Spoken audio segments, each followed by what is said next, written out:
It's strange how the sound of laughter can linger in a silent room, like a ghostly echo of a moment that once sparkled with life. One of Edie Sedgwick's closest friends recalled how, on a late New York evening, Edie stood barefoot on a windowsill, champagne in hand, balancing precariously as music blared from a distant record player. Her laughter, bright and unguarded, filled every shadow of that space. Moments later, she hopped down with a playful twirl, as though gravity and caution didn't apply to her at all. That fleeting image, equal parts daring, reckless, and heartbreakingly vulnerable, could well be the most honest snapshot of Edie's short, electrifying existence. She wasn't just a pretty face or a wealthy socialite. There was a profound sadness that seemed to live underneath the shimmer, and once you got a glimpse of it, you never forgot. Edie Sedgwick was born into a family of privilege and prestige, yet from an early age her world was colored by shadows that wealth could never lighten. It was the early 1940s when she came into the world, a time shaken by war and tumult across continents. Her father, Francis Minturn Sedgwick, was a patriarch with a commanding presence, coming from a line of old American money that traced back to the earliest days of New England. The Sedgwick lineage glimmered with high-status figures, lawyers, philanthropists, artists, and in that grand family tapestry, Edie was expected to shine. But the glamour of her background belied a darker undercurrent. Beneath the family's polished exterior lay mental health struggles and whispered secrets that few dared address openly. Before she ever brushed shoulders with Andy Warhol or stepped foot into the factory, Edie grew up on sprawling ranches and in lavish homes, physically isolated but emotionally suffocated, according to a few of her siblings' later recollections. She was the seventh of 8 children, certainly not short of siblings, but she still spent many days feeling that her individual voice vanished in the larger family chorus. In her diaries, fragments of which were published years after her death, she wrote about the relentless quest for her father's approval. There's a particularly haunting line she penned as a teenager, describing how she felt like a mere ornament in a giant museum, observed by many but truly understood by no one. The Hollywood industry of the 1960s, if you can call Warhol's avant-garde scene Hollywood in the conventional sense, was undergoing transformations almost as radical as the decade itself. Films were beginning to challenge norms. Music was a revolution in progress, echoing with rebellious anthems of freedom. Young people rejected the buttoned-up ways of their parents, diving headlong into new expressions of art, fashion, sexuality, and identity. And in the midst of this seismic cultural shift was New York City's underground art world, a realm that was turning its back on the gloss and gatekeeping of classical Hollywood. The city was a magnet for dreamers, artists, radicals, and misfits, people who yearned for a fresh language of expression. The dimly lit clubs, the warehouse parties, the daring art exhibits. These were the breeding grounds for a new wave of cultural icons. And it was in that swirling cauldron of creative chaos that Edie Sedgwick would become something more than just a socialite. She became the embodiment of 1960s cool, a living muse who seemed to burn twice as bright as everyone else around her. Edie's life story is best understood chronologically, watching her metamorphosis from a shy but curious child to a bright-eyed ingenue who captured every lens that turned her way, and finally to a tragic figure overshadowed by her own demons. The seeds of her story were planted at birth with an almost classical formula for heartbreak: vast wealth and storied lineage coupled with hidden dysfunction and mental illness. She spent her youth partly in California, partly on the East Coast, but always in the sphere of her father's strong will and her mother's delicate balancing act. Family stories say that her mother, Alice Delano DeForest, was a gentle soul who struggled to reconcile her husband's volatile personality with the facade the Sedgwick family felt they needed to present to the world. They were the Sedgwicks, after all. To betray any sign of weakness was unthinkable. Tragedy would strike more than once before Edie was even out of her teens. Two of her brothers struggled with severe mental health issues. One brother, Minty, died tragically by suicide, an event that shook Edie's sense of safety in the world, fueling her anxiety and her own battle with anorexia. Another brother, Bobby, also died young in an accident that some rumored to be a suicide, though the details remain murky. Edie's diaries from that period are fragmented at best, but they paint a picture of heartbreak coupled with immense guilt. She wrote that she often felt as though she didn't deserve to be alive when her brothers were not. That sense of survivor's guilt would never fully leave her. As Edie entered her late teens, her relationship with her father grew increasingly strained. He was authoritarian, larger than life, and rumored to have his own mental health issues that went largely ignored by the family. By her own accounts, Edie loved him, but feared him in equal measure.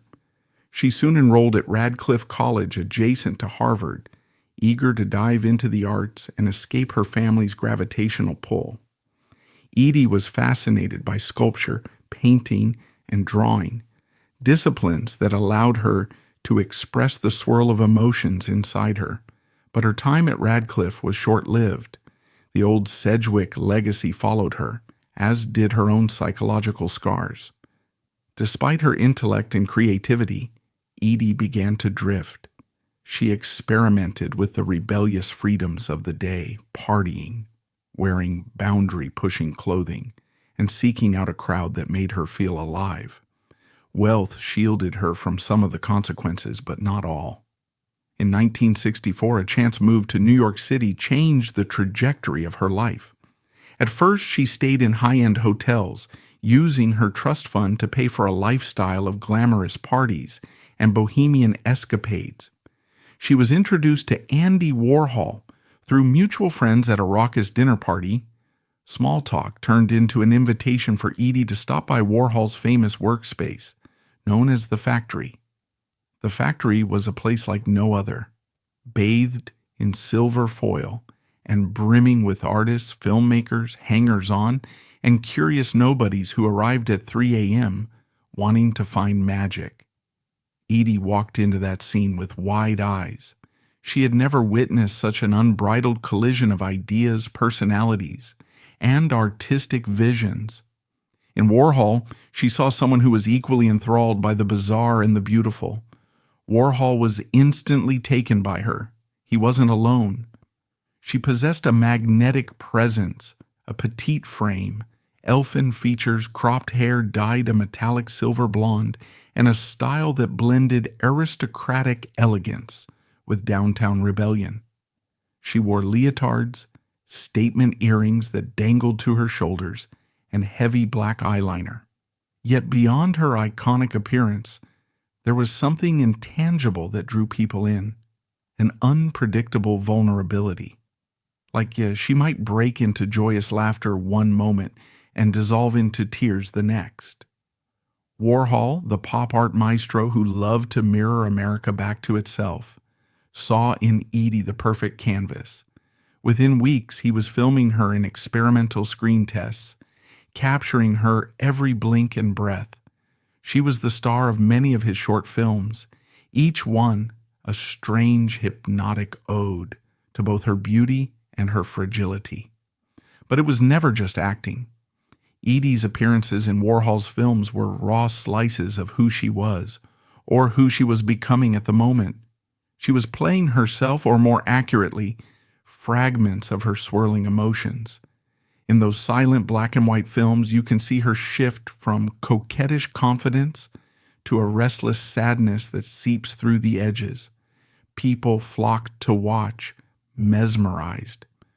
Warhol declared Edie his newest superstar, a term he used for the bright personalities, that orbited his creativity. And soon, a new It Girl was born, a label the press ran with, championing Edie as the ultimate 1960s muse. But that stardom came with complications. The factory was as famous for its drug-fueled parties and uninhibited lifestyle as for its groundbreaking art. Edie, already prone to addictive tendencies, quickly slipped into a cycle of constant party hopping and substance use. Amphetamines were everywhere in that scene. Everyone seemed to pop pills to stay awake through nights of wild conversation and creative mania. Edie found herself reliant on the highs to maintain the frenetic energy the crowd expected from her. She was the star, after all, the one who lit up every room, the one Warhol was fixated on. The demands of that role left little space for introspection or healing. One lesser-known anecdote, mentioned years later by a friend who kept a series of personal letters from Edie, involves a night when Edie tried to host her own quiet dinner at her apartment. She wanted to prove to friends, and maybe to herself, that she could have a normal evening. She cooked spaghetti, set out candles, and played soft classical music in the background. Yet, as the night went on, she felt restless, as though she were missing the bigger party somewhere else. By midnight, she'd abandoned her guests, taken a handful of pills, and vanished to the factory to keep the night going. That story reveals something crucial. Edie was searching for something real and calm, yet the gravitational pull of her new life was too strong to resist. She feared solitude as much as she craved it. In the swirl of her rapid rise, Edie attracted more than Warhol's attention.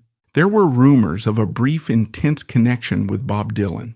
Her close confidant claimed Edie felt a deep emotional resonance with Dylan's lyrics, and she cherished the conversations they shared. Some who were around them speculated that she wanted to break away from Warhol's orbit to pursue a different kind of artistic collaboration, or to find her own voice. Whether she and Dylan were ever truly romantically involved remains debated. Still, her name appeared in gossip columns alongside his, and to this day, fans and critics alike debate if Edie was an inspiration for certain Dylan songs. There are endless theories, some credible, some more like wishful thinking, that Dylan's "Just Like a Woman" or "Leopard Skin Pillbox Hat" referenced Edie's style and spirit. She carried secrets about that connection to her grave, leaving behind a swirl of speculation.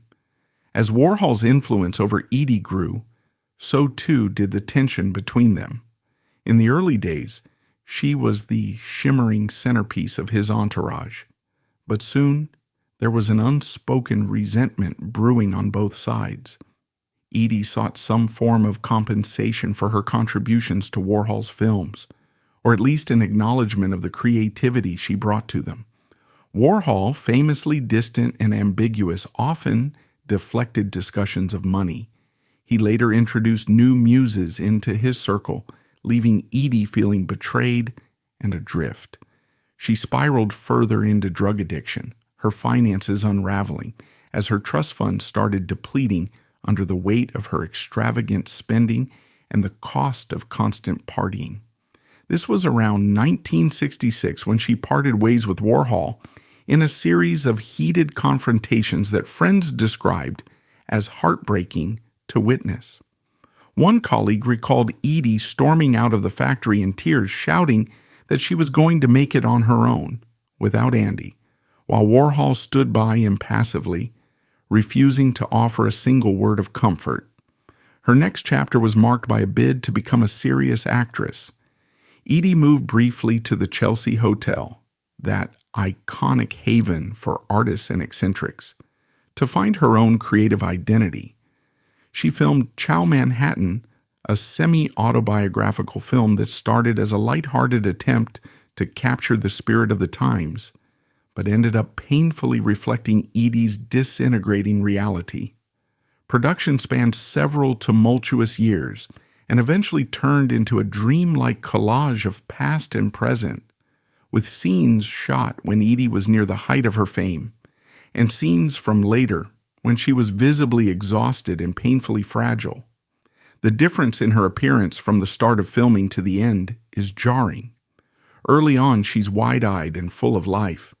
By the final sessions, her eyes appear hollow, her movements shaky, the once radiant sparkle dim by desperation and constant drug use. Even as her star was fading in the art scene, Edie retained that intangible magic that drew people in. Another rarely recounted moment. A photographer who worked with her just once told a story of Edie showing up 3 hours late to a photo shoot, apologizing profusely, then proceeding to captivate the camera so completely that the entire session took everyone's breath away. The resulting images were a paradox. She looked like an enchanted, almost angelic figure, yet if you examined her face closely, you could see the weight of sorrow beneath the playful poses. Throughout these ups and downs, her mental health deteriorated. She was in and out of psychiatric wards and clinics, sometimes at the urging of her family, sometimes as part of court orders following arrests for drug possession or disruptive behavior. She'd disappear for weeks at a time, resurface in a swirl of confessions and breakdowns, then vanish again. Close friends recount how, despite all the chaos, Edie never lost her capacity for empathy. One friend, dealing with her own heartbreak, remembered waking up to find Edie cooking a meager breakfast in an attempt to cheer her up. Even in the darkest times, Edie's warmth would flicker through the haze of drugs and despair, though it never lasted long. By the late 1960s, the summer of love had passed, and the revolutionary idealism of the decade was giving way to more sobering realities. The Warhol crowd had new faces. Edie, once the glittering center of that universe, felt exiled. She survived near-death overdoses. She married Michael Post in 1971 in a desperate attempt to find stability and unconditional support. Her parents, especially her mother, tried to be there for her in what ways they understood, but the complexities of Edie's situation ran far deeper than anything her privileged upbringing had prepared them to handle. A month before her death, Edie was described by a friend as showing glimmers of hope.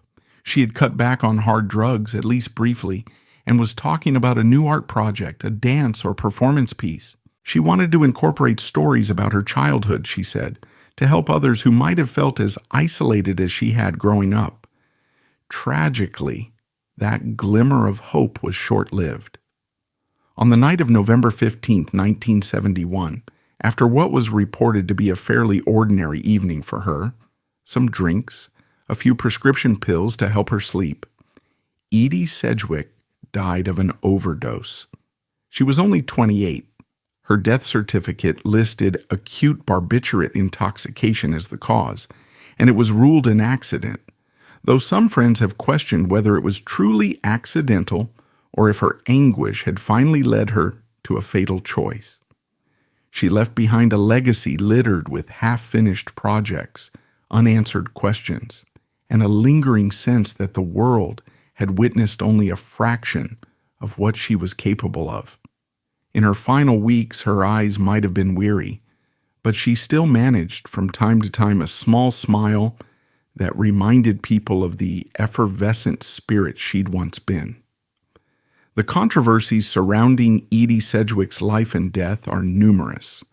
Some critics claim Andy Warhol exploited her vulnerabilities purely for art. Others argue that Warhol offered her a platform that also acted as a mirror, forcing Edie to confront the raw reality of her inner turmoil. Biographers remain divided on the role her family played in her downfall. Did the Sedgwick wealth enable her addictions?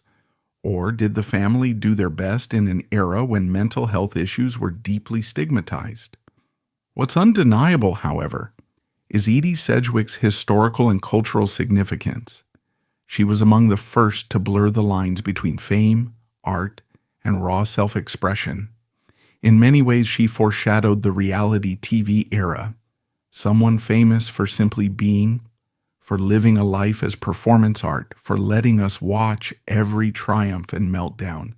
She was a walking contradiction, wealthy yet desperate for emotional security, adored yet often alone, rebellious yet perpetually yearning for acceptance. Her fashion sense set trends that reverberated through the decades: swinging chandelier earrings, minimalistic mod dresses, bold eyeshadow, and that daring pixie cut that redefined feminine style. Even now, contemporary fashion icons occasionally channel her look during runway shows, a testament to her lasting appeal. In the bigger picture, Edie Sedgwick symbolized the dizzying freedom and crushing perils of the 1960s.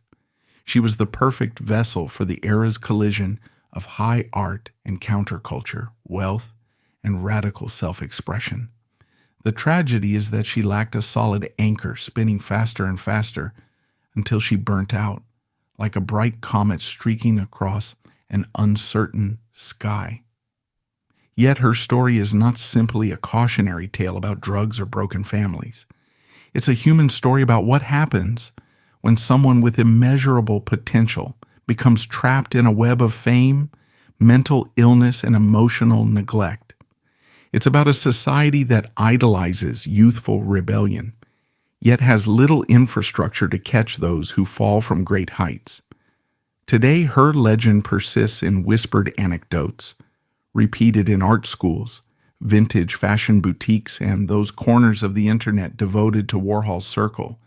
You can see her influence in the rebellious streak of modern pop stars who flirt with self-destruction and vulnerability in equal measure, capturing the public's attention through a persona that feels both ultra-glamorous and heartbreakingly real.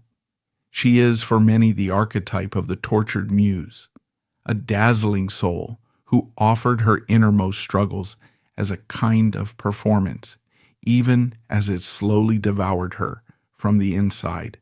Edie's story remains compelling for us now, decades later, because it forces us to confront our own preconceptions about celebrity, beauty, and the illusions we project onto public figures.